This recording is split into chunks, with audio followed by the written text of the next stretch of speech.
Asalaamu calaykum akhyaartan ugu xiran meel walba dunida ka joogtaan. Markale waxaan idin leenahay soo dhawaada akhyaarta. Guys, intaan barnaamijkan ugu wada galin waxaan doonaynaa inaan idinka codsano inaad subscribe gareysaan channelka, noo like gareysaan ciwaamad lagu turtaan. Maanta waxaan doonaynaa inaan ka hadalno taariikh kooban oo laadarka caanka ah ee Mukesh Rashi ama Soomaalida ay u taqaano Danyerow. Ninkan noloshiisa meesha uu kasoo bilaabay yaa caawiyay inuu filimada kusoo biiro yaase ka dambeeyay. Intaas oo dhan waxaan doonaynaa inaan ku wada hadalno. Guys, soo dhawaada. Markale waxaan idin leenahay noo subscribe gareen, noo like gareen, noo share garee. Waa mahadsantihiin wixii commentina qaybta hoose noogu wadaaga insha Allah. Mukesh Rashi waa jilaa caan oo muddo dheer kasoo shaqeynayay filimada shirkadda Bollywood-ka ee Hindiya, wuxuuna si gaar ah ugu magac baxay doorka ama qaybta filimka uu ka leeyahay laadarnimada. Wareysi uu dhowaan bixiyay atooraha ayaa abuuray hadalhayn aad u ballaaran kadib markii uu shaaca ka qaaday in uu dhibaato iyo culays badan kasoo maray xirfadiisa isagoo heer hoose kasoo bilaabay. Haddana waxaan doonaynaa inaan ka hadalno sida ay ugu suura gashay xiddigan. Xiddigan ayaa ka sheekeeyay qaabkii isaga oo aan wax garab haysanin uu kusoo galay filimada, dhowr jeerna uu ku hungoobay bilowgii hore. Dhowr filim uu ka qayb galay ayuusan wax faa'iido ka helin. Asigoo wareysi bixinaya wuxuu ku sheegay ugu horreyn waxaan sameeyay koorsooyin jilista filimada, kadib waxaan helay xoogaa xayeysiimo ah, waxaan isku dayay inaan kaalin ka helo filimada Tipu Sultan. Waxaan kharash badan ku bixiyay inaan noqdo doorka laadarnimo, laakiin iima suuro gelin inaan xirfadeyda ku horumariyo, ayuu yidhi Mukesh. Isagoo hadalkiisa sii wata ayuu sheegay filim kale oo uu atooro ka ahaa Sunny Deol isagoo cadow looga dhigay. Muddo kadib, filimka oo uu hormuud ka ahaa Sunny Deol ee Champion ayaa la ii soo bandhigay inaan laadar ka noqdo, laakiin kaasna kumuusan guuleysan, ayuu yidhi.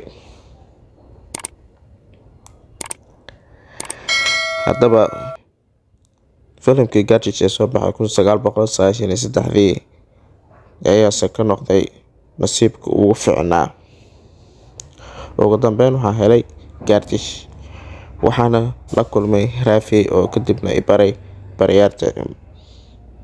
Darshan iyo filim soo saarayaal kale. Sidaas awgeed waxaan bilaabay guulihii waaweynaa ee xirfadeyda jilitaanka, ayuu yidhi Mukesh Rashi oo siinay wareysi.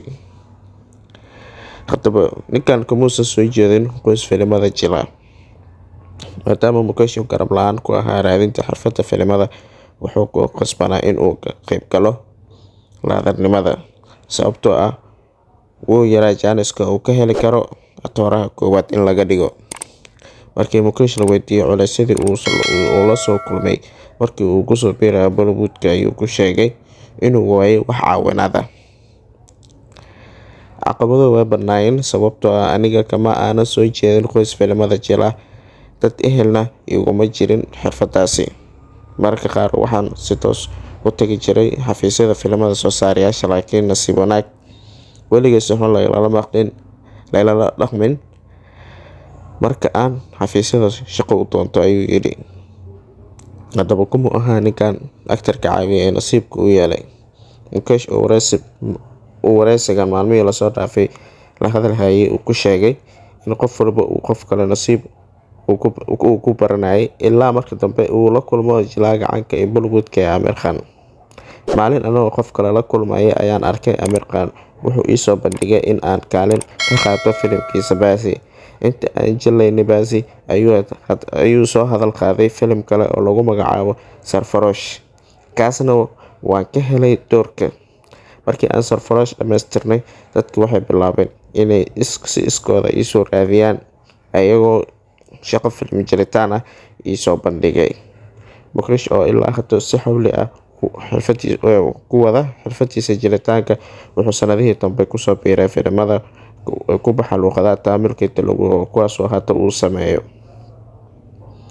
Filimada uu hadda sameeyo Mukesh waxaa ka mid ahaa mid Punjabi ah oo lagu magacaabo Naydar. Wuxuu filimkan kusoo bandhigayaa wiilkiisa oo bilaabaya xirfadda jilitaanka.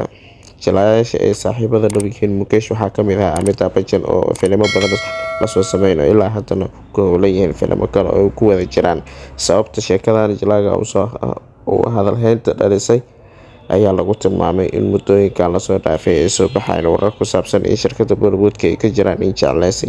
Haddaba guys, waxaan intaa kusoo koobaynaa xirfadda goobneed ee laadarkan ku caanbaxay filimada Indiga ee Mukesh Rashi la yiraahdo ama Soomaalida ay u taqaano Danyaro. Haddaba guys,